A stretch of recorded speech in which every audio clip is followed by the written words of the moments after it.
Right now, Madison schools are teaching consent at a younger age than ever before. How they're explaining the concept to kindergartners. And the man suspected of killing a pedestrian had his revoked license multiple times before. Law enforcement officials weigh in on possible solutions. Plus, we're learning more about a victim of a fatal farming accident, how family members are remembering it. From the Channel3000.com Alert Center, this is News 3 Now at 6. Prepare for another round of snow. We're expecting a few more inches of accumulation overnight and into tomorrow morning. And also dropping temperatures. Chief Meteorologist Gary Canaldi with a look at tomorrow's alert day forecast. Gary? Well, the two really go hand in hand. You get some snow on the ground, and the temperatures drop back below normal. That's exactly what we'll see from tomorrow through Wednesday and Thursday and Friday. Winter weather advisories are in effect for Dane County and areas to the west and north from midnight tonight through noon tomorrow. East of Dane County, those advisories start at 3 a.m. and run through 3 p.m. tomorrow afternoon. Right now, we're looking at about a 3 to 4 inch snowfall from Madison northward, 1 to 2 inches from Madison southward. So Madison probably somewhere in the 2 to 3 inch range when all is said and done. Doppler track shows some light snow into southern Minnesota. The bulk of our snow probably won't reach us until after midnight tonight. Temperatures are already in the upper 20s to the lower 30s. Here in Madison, we're at 30, Janesville at 32 right now. Light snow will develop after midnight, continue through tomorrow morning. Most of the accumulating snow will be over with by about noon. Tomorrow's high temperature at 36. The snow could even mix in with a little bit of rain in the afternoon. But later on, I'll tell you how cold it'll get out in the wake of the snow later on this week. All right, Gary, thanks. And a reminder to download our free First Alert Weather and Traffic app. It customizes the forecast to your location, has up-to-the-minute traffic information as well. Plus, the News 3 Now This Morning team will be live out on our roads tomorrow morning, so you know what to expect for your commute to work or when you get the kids off to school. Right now, all north and southbound lanes are blocked on Highway 51 near McFarland due to a crash. We have a look at the backup in that area, which is between Tower Road and Farwell Street. Dane County Dispatcher says a rollover crash happened. That was about 45 minutes ago at the Exchange Street intersection. We will continue to have updates for you at channel3000.com. Madison's 4K through 5th graders are already learning to respect each other, but now learning consent has been added to their curriculum. It's an update the district will officially be rolling out next year. Our Amanda Quintana joins us with why the Rape Crisis Center is really praising this decision. Amanda. It might sound difficult to explain the word consent to a 4-year-old, but they're already learning it. Asking to go to the bathroom, respecting someone's personal space. This is all consent. Now the Madison Metropolitan School District is calling it by name. We inherently should have a right as humans is to be able to say yes and no to things that make us feel good and not feel good. And so it's really important that we're teaching our students that. After multiple accusations of sexual assault in Madison high schools, the district began to look at how they're teaching consent, realizing it shouldn't just be in high school. As we start to talk about what it looks like in younger grades, that it's actually existed and we've been doing it for forever. It's just we've never actually named it as consent. Respect for others' personal space, the need to ask permission before touching, using assertive communication. These are all now learning outcomes for Madison's young students. What it means in 4K is really talking about space bubbles and your personal space, and what feels good to you might not feel good to somebody else. And so really just respecting other people's differences and having your preferences respected as well. It's not just about learning what consent is, but practicing it, speaking up, and not just listening to, but understanding someone's response. What other body signals or non-verbal cues can you see from someone that also is a refusal or a no, or I'm not comfortable, versus just hearing the word no? Because I think that's a misconception. Consent education at a very young age is extremely important, and it can really prevent a lot of the sexual violence we're seeing in the middle schools and high schools. The Rape Crisis Center saying these conversations, maturing as students do, will eventually translate into their romantic relationships. If they understand their own boundaries, they can tell their partner, I'm not okay with this. And if their partner says to them, this isn't something I want to do, they're more likely to respect that. Another aspect of this change is making sure that students know who to go to if they don't feel safe or something is wrong, and that talking about this is okay. Well, what an important conversation to have for those youngsters. Amanda, thank you. We're learning a Dane County man may have ties to the victims in a drug cartel ambush in Mexico. The victims, 6 children and 3 women, reportedly belong to a church group from Utah. In this Facebook post that has now been deleted, John LeBaron, who is from DeForest, says he lost 2 aunts and their children in the attack. The FBI has opened an investigation into the killings. New video now of a close call in Racine County. Deputies were on the scene of an OWI crash over the weekend, directing traffic, warning drivers. In the video, one driver ignores those warnings, doesn't move over, speeds through that area, nearly hitting a deputy. That driver was also cited for an OWI. The sheriff says the situation is disheartening and underscores the importance of finding a safe ride home. We often cover stories about people driving without a license for the umpteenth time. Makes us wonder how these people are still on the roads. That was certainly the case for 37-year-old Sean T. Jones, who was arrested last night after killing someone while operating with a revoked license. It was his 4th offense doing so, and this time it cost someone their life. Jamie Perez sought out the answer to how this is still happening on our roads. Yeah, well, I think a lot of people are really frustrated when it comes to situations like this, at least people asking, how do we stop this and can we stop this? I spoke with an attorney today to find out, and he says the answer is complicated. Is there some way to physically prevent somebody from getting behind the wheel of a car if they are not legally allowed to do so? And that's a complicated question. You know, we don't have probation officers or police officers following people around in the world to make sure that they don't do things that they're not supposed to do. Attorney Nick Gansner knows this is a common frustration here in Wisconsin, people getting behind the wheel without a license. The issue was brought up again after 37-year-old Sean Jones was arrested for killing someone last night on Highway 1218 when he wasn't supposed to be on the roads at all. If he has access to a car, if he's got access to car keys, he's physically able to get behind the wheel of a car and drive it, even if doing so is illegal.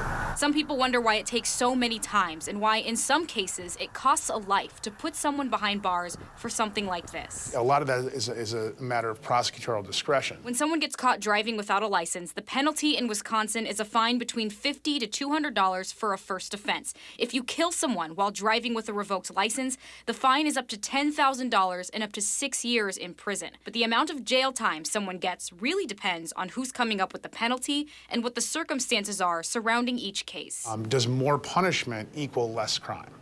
And I'm not sure that the data that I'm familiar with, I'm not sure that correlates that way. Jones's case is just one of many. Some people want stricter laws, but Gansner said that might not be a viable solution either. We force people to turn over the keys. Same thing. They can drive a friend's car or a spouse's car or a partner's car or what have you. So yes, it is a very difficult problem to how to prevent people from committing crime. Madison police say it's up to lawmakers to push for stiffer penalties in cases like this. But Gansner says this might not be something that we can punish our way out of. Madison police spokesperson Joel Despain told me off camera that they do their best to keep these people off the roads, but they can't prevent every person from getting behind the wheel if they have the mind to do it. As for the case that happened last night, Jones has his initial court appearance tomorrow. Jamie, thank you. State officials are now investigating a fatal officer-involved shooting in Manitowoc County. The Department of Justice says 2 officers were conducting a traffic stop in the community of Two Rivers along Lake Michigan. An officer fired his weapon, striking a person inside the car. A firearm was recovered from the scene, but investigators haven't released any details about what led to the shooting. The man later died in the hospital. Columbia County Sheriff's Office offering a $2,500 reward for information leading to an arrest for the shooting death of 35-year-old Keith Wolf. Officials say he went into the basement of his home on Bradley Road in the town of Leeds back on September 27th and was later found dead. The Sheriff's Office looking for information about who was driving an SUV or a truck with a topper that had a loud exhaust system. Officials say that vehicle was driving in the area between 9 and 10 p.m. that night. Family members of a man killed in a Rock County farm accident are grieving the loss tonight. Rock County reporter Adam Duxter spoke with them and joins us with what they're saying. Adam? Yeah, Charlotte, the family of 24-year-old Daniel DeRose says tonight he was a loving son, father, and friend. Earlier this morning, he was killed after he slipped falling out of a tractor and then was crushed by the weight underneath. Now, this all happened near the far side of Janesville, near the Edgerton border on the 7500 block of North Fox Road. DeRose's parents, he was there helping a friend with some farm work. Tonight, the sheriff's office is sending their condolences. There's a human element to this. A lot of people are affected by this.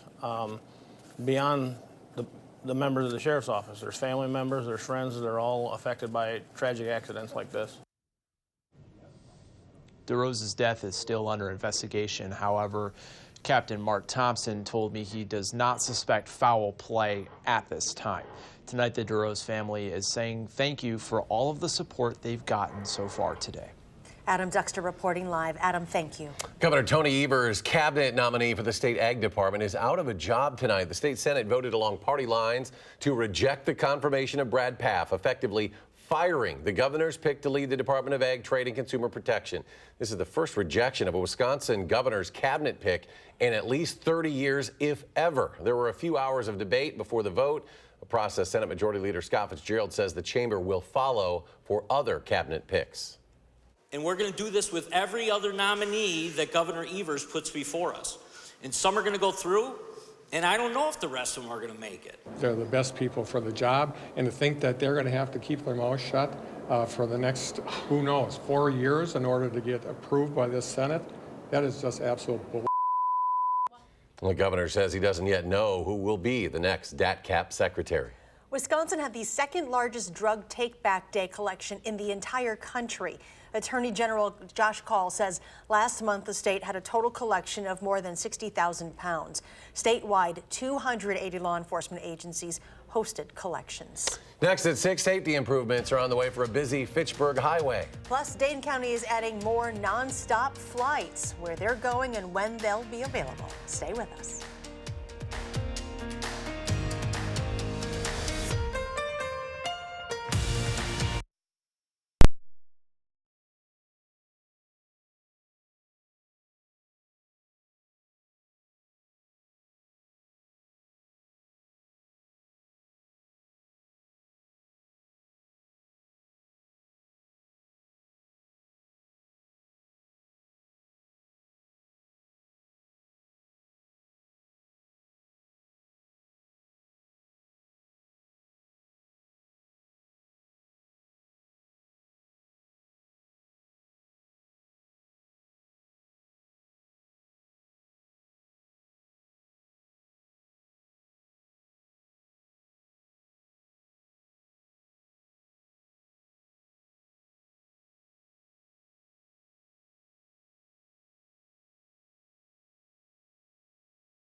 Big news for Madison travelers. Dane County Regional Airport adding nonstop service to 5 cities starting in spring. Sun Country will fly direct to Boston, Seattle, Nashville, Portland, Oregon, and Newark.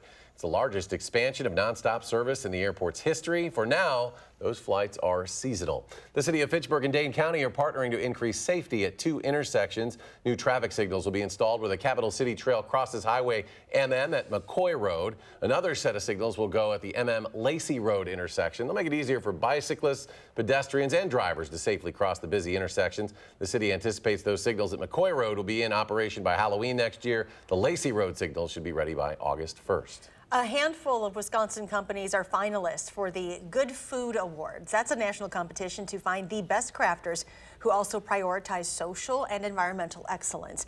There were 9 Wisconsin finalists selected through a blind taste test. Lakefront Brewing, Underground Meats, Driftless Provisions, Uplands Cheese, JBC Coffee Roasters, Mayana Chocolate, the Modern Candy Company, Madison Chocolate Company, and Quince and Apple. Congratulations to all of them. Next, a Do Something Good story. The River Food Pantry is extending their gratitude to the woman who knitted 100 winter mittens, scarves, hats, and headbands for children. In a Facebook post, the pantry says the woman is in her 90s and a member of Covenant Presbyterian Church. Inside each pair of mittens, she writes a heartwarming note to the child who will wear them. Coming up in sports, UW football gearing up to take on the Iowa Hawkeyes after a week off. Why one Badger is calling it a showcase of real football. And another round of snow hits overnight. Gary has updates on how much we can expect and how it will impact your morning commute. Next.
All right, Gary rejoins us. We're getting ready for more snow coming our way just as soon as that other stuff melted from last week, Gary. Yeah, you know, once we get some more snow back on the ground, that's going to keep our temperatures cold. In fact, we could see some of the coldest weather of the year, or at least of the season, by the early part of next week. So 3 things I want you to know from this forecast. Number 1, accumulating snow is likely from just after midnight till about noon tomorrow, and then after that it'll just taper to flurries or maybe even mix with a little bit of rain. Probably looking at about 1 to 4 inches of snow. Heavier amounts will be north of Madison.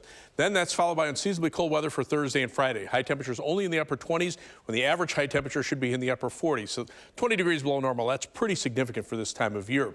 But even colder weather is on the way for the early part of next week. Looks like Monday and Tuesday, we could be looking at high temperatures in the lower 20s, nighttime low temperatures in the single digits. And that could be near record cold temperature levels for Tuesday morning. Tuesday morning, the record lowest temperature is 7 degrees set back in 1991, and that could certainly be within reach.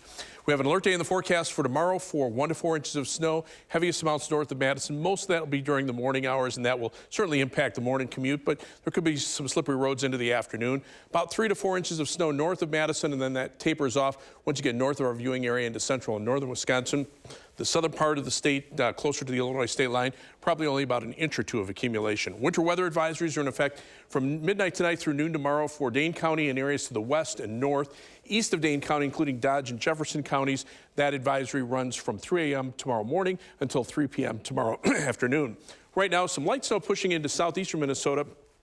This really isn't the main event, just some light snow, and some of that not even reaching the ground, at least according to surface reports. The main snow is just off the map in South Dakota, and that'll be moving in here probably after midnight tonight. So what you see there, a lot of that is just precipitation aloft. The clouds are just barely moving to southwestern Wisconsin as we speak. In fact, the future track shows generally clear skies for the next couple of hours, at least from Madison eastward, but the clouds moving in by about midnight. You can see the snow approaching the Mississippi River, and then pretty steady snow overnight through much of the morning hours tomorrow. That's at 6:30 a.m., and then you can see the snow moving off to the east, kind of winding down to just some flurries, maybe a little rain mixed in with temperatures in the mid-30s. Then as we clear out for tomorrow night, those temperatures drop into the upper teens, and high temperatures on Thursday only reach the upper 20s. Live view from the Queen Bee Radio Skycam in Platteville. We were seeing some clouds moving in on the western horizon earlier. The WISC Skycam looking off toward the east. Still clear skies, at least east of Madison, and the Edgewater Skycam in downtown Madison showing mainly clear skies as well, although now we're with daylight savings time being gone, it's dark out. 35 the high for today, 29 the overnight low, and right now we've already dropped below freezing. We're at 30 degrees with partly cloudy skies. The winds out of the west of 5 gives us a wind chill of 25 degrees. So there's a winter weather advisory for Dane County and areas to the west and north through noon tomorrow, east of Dane County through 3 p.m. tomorrow. For tonight, light snow developing after midnight. By morning, about 1 to 3 inches with the heaviest amounts north of Madison, low of 26. Tomorrow, most of the accumulating snow in the morning, tapering to flurries or a mixture of rain and snow in the afternoon. High temperature at 36. Again, snowfall amounts 3 to 4 inches north of Madison, an inch or two south of Madison. 7 to 10 day forecast. Those temperatures below normal, highs upper 20s for Thursday and Friday. But as I said, early next week, highs only in the lower 20s and nighttime low temperatures in the upper single digits. You know, it looks like a nice, reasonable, shiny football trophy, but the Heartland Trophy is little more than some players bargained for. The story is coming up in sports.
Tonight is the start of the 2019-2020 Badger men's basketball season. The lacrosse thing last Friday was an exhibition game, so it starts for real tonight when the Badgers play 20th-ranked St. Mary's in Sioux Falls, South Dakota. They'll tip off just after 8 on ESPNU. That's channel 310 or 668 on Spectrum Cable. Greg Gard begins his 5th season as Badgers head coach. This is the first time since 1995 that the Badgers have opened a season against a ranked team. St. Mary's returns 88% of its scoring from last season. As for Wisconsin, the Badgers are looking forward to playing games that actually count on their record. I think we're ready. Yeah, like you said, camp's long, so you're kind of going 5-on-5 against the same guys every day. It gets a little repetitive, even though that's what you have to do to get better. But it's nice to get out and play against other guys. So I think just as a unit, we've kind of taken that step forward. Really improved a lot since the red and white scrimmage, and I think we're ready for the regular season to compete against some of the best programs in the country. Back in Madison, the Badger women's basketball team has its regular season opener tonight, too. North Florida is at the Kohl Center just after 7. Last year, the Badger women were 15-18. That was their best season record in a decade. Minnesota Gophers head football coach P.J. Fleck has agreed to a 7-year contract extension through the 2026 season. He'll be making $4.3 million a season, so he gets a raise, and his assistants will make more money, too. Fleck's Gophers are undefeated this season. They host undefeated Penn State Saturday. Also Saturday at Camp Randall, Wisconsin and Iowa will play a college football game against each other for the 93rd time. A lot on the line. That game kicks off at 3 o'clock Saturday afternoon. The winner stays in the race for the Big Ten West Championship, and the loser is out. Kirk Ferentz, the longest tenured head coach in major college football. 21st year at Iowa. His quarterback is from Wisconsin, Nate Stanley, senior from Menominee.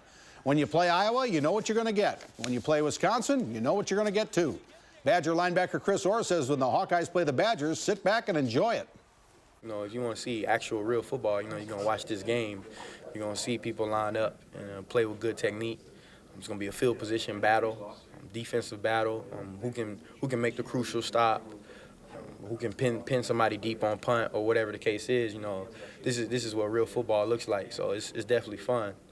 It's not 7-on or whatever. This is where every aspect of the game of football comes alive in games like this. That's what I mean by, you know, real football. And the winner of Saturday's game gets the Heartland Trophy. It's a brass bull on a big, heavy wooden base that players parade around the field after the game. That darn thing is a real bear.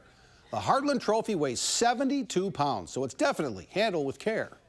You never really know how heavy it actually is because, like I said, there's always one other person to help distribute the weight, but you can still feel how heavy it is. So I don't know. I don't want to drop it or anything like that. It's so heavy. So I'm going to just keep doing it, have the whole running back group to pick it up. You got to make sure you get your feet underneath you. You have to make sure that those trophies are heavy. It's all the details. 72 pounds. Gee, Better have some linemen. Have some linemen help you with that big thing. Got to win the game first, though. Well, that's the real question, isn't it now? It'll be heavy for Iowa, too, if they win. And we're gonna have some snow coming in. Hopefully that doesn't play a role Saturday. No, Saturday should be fine here. It'll be in the upper 30s, but some snow moving in later on tonight, about 3 to 4 inches north of Madison, an inch or 2 south of Madison. Our winter weather advisories tonight into tomorrow for Dane County and areas to the north. Gary, thanks. Thanks for joining us for News 3 Now at 6. Enjoy your evening, and we'll see you back here at 10.